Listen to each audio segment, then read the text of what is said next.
there are certain specific themes that שבזי returns to again and again in his poetry. And the first of these is the vision of paradise, the vision of Gan Eden, really, or which is ordinarily described in language that calls to mind both the paradise of the Hebrew Bible, but also the Jannah of the Muslims, and in some cases even the physical landscape of Yemen, because there are references to cisterns and irrigation and things that the poet would have been familiar with from just ordinary agriculture in the area where he lived.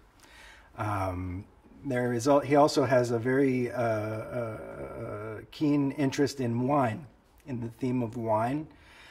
And it seems clear from the descriptions of wine drinking that he and the people who he was entertaining or who were participating in these symposia were passing around the wine cup and drinking, and that this had a spiritual purpose, because the wine cup going around the group of men, presumably, represented the motion of the spheres in the heavens, the motion of the planets and the constellations, and also that wine made people sleepy also, and was conducive to bringing out secret knowledge. And there's in one of the commentaries on Shabazi's poetry by Yahya Korah, he says, there's a statement in a rabbinic statement, Nichnes yain yitzei sod, which normally you would think means that when someone drinks and they're stupid, they'll say something that they shouldn't otherwise say. But here, he's taking it a different way, which is to say that when people drink wine, they are more receptive to secret teachings. And the importance of falling asleep is that when there are quite frequent mentions in Shabazi's poetry of the person who falls asleep in dreams.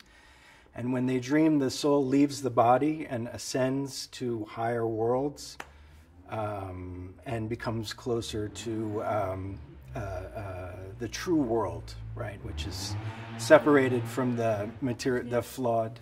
Yeah. But on the other hand, aside from this theme of sleeping and dreaming, there's also a theme of sleeplessness, of being awake all night long, unable to fall asleep, and then hearing the birds. And often we have this sort of cliche theme of birds, which you find throughout Arabic poetry, of doves and mainly, is associated with this theme of sleeplessness, that he's up so late at night that the birds start chirping in the morning. And so his sleeplessness, or the poet's, the speaker's sleeplessness, has a larger significance, because it means his soul remains imprisoned within his body. He frequently describes himself as suffering and in need of help. And my opinion is that he probably was very poor, and one of the social functions of this poetry in his own lifetime was as a kind of wedding. He was a kind of wedding singer, basically, and he would compliment the people who were assembled to hear his poetry, whether it was a wedding or some other kind of gathering, with the reasonable expectation that he would make some money in that transaction. But this suffering eye of the poem also refers to the Jews more broadly, who are in exile, and the theme of the end of the exile is also a very prominent theme in his poetry. And this isn't to say some people describe it as a Zionist theme. I think it's more appropriate to call it a kind of apocalyptic Zionist theme. My field is Arabic, and that's the direction that I took to this research. But it's full, Shabazi's poetry is full of the standard cliches of Arabic love poetry. And it's clear that, and also it's fairly clear, I think, that the context of this, the manner in which he was exposed to this Arabic love poetry was through the songs, the poetic poems set to music that the Muslims in Yemen were singing, which were from a repertoire of poetry which is called Khomeini poetry, which is specific to Yemen. And in the time that Shabazi lived, this Khomeini poetry would have been recited by Sufis. Sufism was a very common part of everyday religious life of Muslims in lower Yemen where Shabazi lived. It has a specific form that only Khomeini poetry has, where it has an additional strophe or an additional part that rounds out the strophe that you don't find in strophic poetry from Egypt or Al-Andalus. So that's one thing. Also, it uses the dialect to one extent or another, either quite a bit or only a little bit, just to give it a certain local flavor. Yemeni dialects of Arabic, so it's not a classical Arabic form. It's a Middle Arabic form of poetry, and it uses generally the standard kind of themes of love poetry. So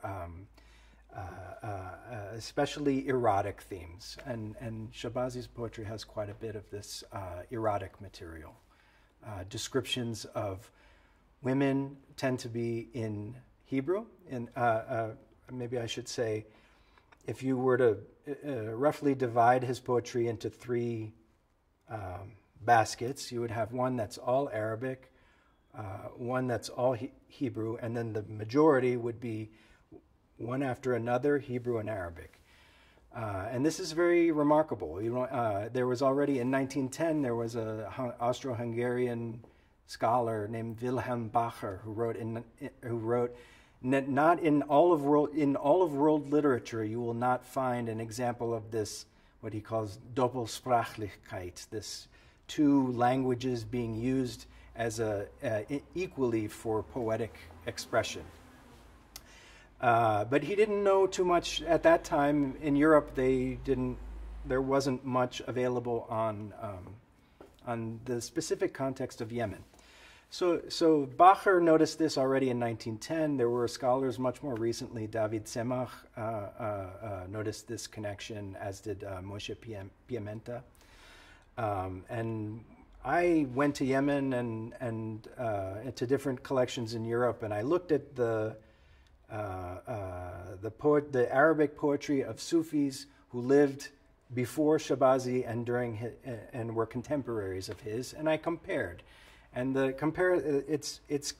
me, it's clear that it's basically the same language. It's a shared language, but Shabazi does something different with it. He mixes it. He interweaves it with a kind of local Kabbalistic tradition. And what's very fascinating to me is that we find later generations of Jews in Yemen and outside of Yemen who are trying to understand these, who are interpreting these just everyday images of Arabic love poetry as deep mystical, deep symbols, and they are interpreting them according to their knowledge of Kabbalah. So, for example, Shabazi says in a number of poems, he says, Yasin Aleik. And Yasin is the name of one of the surahs of the Quran. And he occasionally uses this Muslim vocabulary like Quran, Fath Karib, which means a coming redemption, Lawh Mahfuz, and when he says Yasin in this poem, the later commentator Yahya Korach he says, I don't know what this Yasin is, so I went to one of the Muslims, and I asked and they told me this is one of the names of Muhammad. And he said, oh, I have a problem here. How am I going to explain this? So he understands that if you add up the numerical significance of the two letters, it means God, right? So he finds a nice way out of that problem.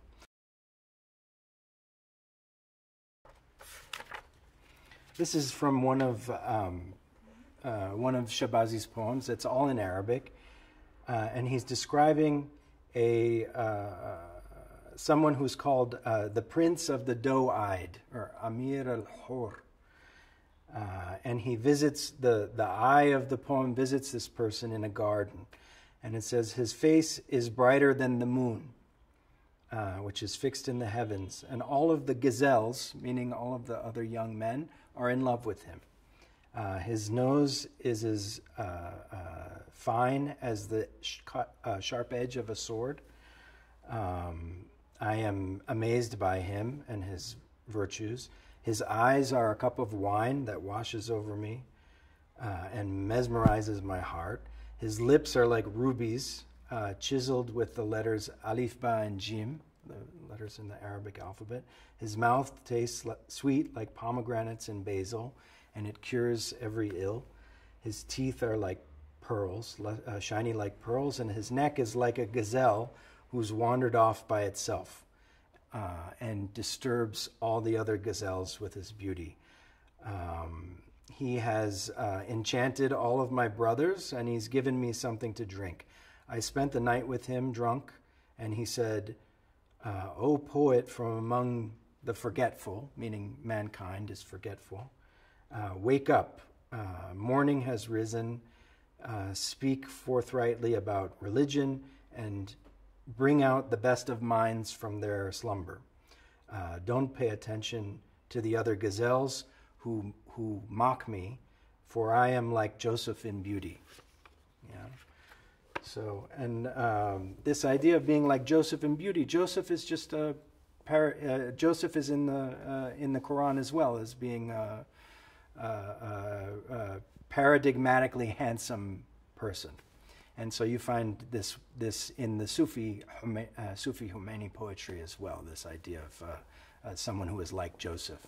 But of course, when Yahya Korach and the Kabbalistic commentators get a hold of that, they amplify that theme and talk about events in the life of Joseph, about how Joseph, his brothers did so many terrible things to him, but even so, he was willing to forgive them, which is the same way that God is willing to forgive us. Sufism would have been very widespread in the milieu where he lived, and so and the idea of listening to erotic poetry in Arabic and entering some sort of trance state is something that comes from Sufism. As far as the actual content of the poems, they tend to be the lyric themes of all what's called a ghazal in Arabic, just standard love poetry. But this was this was also controversial among Muslims, this practice of sama. Because often Sufis would drink wine, which is haram, or certainly frowned upon in Islam. They would gaze on a handsome young man. It's called al-nadar bil-murd, and people kind of lose their minds when they listen to music. So this was part of the appeal of Sufism. It offered a kind of ecstatic experience that was just on the very edge of what was allowed by religion. And I think my feeling is that Shebazi saw in this kind of ecstatic experience a way to really popularize and disseminate the Kabbalah in Yemen at that time.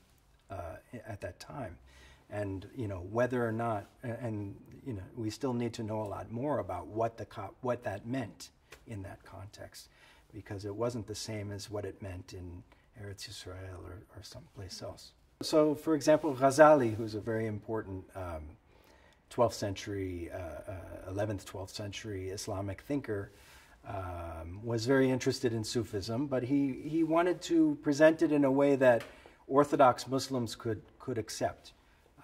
It was an important, he thought it was an important part of breathing new life into religion, and he wrote a kind of encyclopedia that has that same name. It's called Ihya Ulumuddin, so breathing new life into the religious sciences. And in his chapter on the Sama, he said he describes this kind of very fine line that somebody who practiced this had to walk between listening to erotic material without interpreting it in a way that would be earthly, and watching singers who were maybe attractive, and listening to content which may be kind of, because popular songs are not very, they can be very silly, or they tend to be very silly and repetitive in terms of what they're about.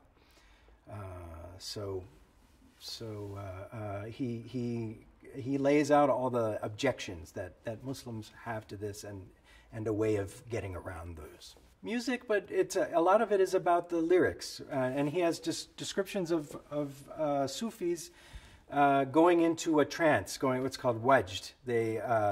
So someone will be there'll be a Sufi who's listening to a song, just a silly song about a man and a woman, or an unattainable, beautiful man or woman, and a Sufi is listening to this, and all of a sudden they have a moment of recognition that hits them like a lightning bolt, and they start. There's one story in particular about someone who had this moment. He heard a popular song, and he went into wajd, and he started running through a field of cut sugarcane, and he cut his leg so badly that he bled out and died. And that's just a striking anecdote. But there are all these anecdotes about people who overhear little bits of songs, or whole songs, and they go into this ecstatic state. In addition to their more general criticisms of Kabbalah and its influence on Jewish liturgy and practice in Yemen, the Dorda also had a very serious problem with Shabazi's poetry, especially the erotic sections. And there was one member of Dorda who's called Rida Sarum, who says in a kind of disputation that was arranged before the Imam Yahya in 1914, he pointed specifically to these poems as an example of the kind of ridiculous behavior of the Jews who believed in Kabbalah.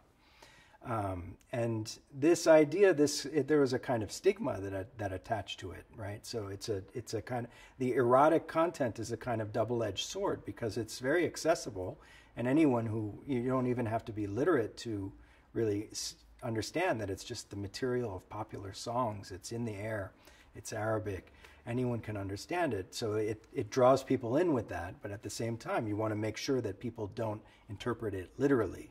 It has to be interpreted in a spiritual way. So it's very difficult to constantly have to police how people understand the poems. And ultimately, Rida Sarum said, "This is impossible. These are just silly." I'm paraphrasing, but he said these are just silly things, and they're not worth anyone's time. So I'm coming from outside. I'm a stranger to this tradition. I'm an Arabist, and I'm not a Yemenite Jew, so it doesn't have the same. I mean, I understand the stakes that Shabazi represents in the culture of the Yemenites, but I'm coming at it from a completely different angle. You know, so many of the things I used were published. So if if somebody went, if somebody can find them in a big library in the U.S. or Europe. I think to some extent there is in Israel, and I think to some extent there is in Israel a apprehension about understanding this poetry as having a serious connection with the Muslim culture,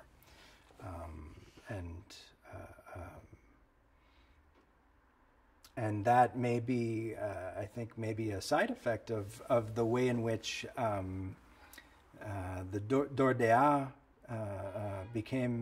had a great kind of influence on the shaping of Yemenite culture in Israel, as being something Zionist and nationalist, and the idea that the Yemenites really had no real contact with Muslims, which is ridiculous, because for most Yemenite Jews who lived in Yemen, they lived in small villages where there were a few other Jewish families, and so the idea that they never interacted with the Muslims is silly.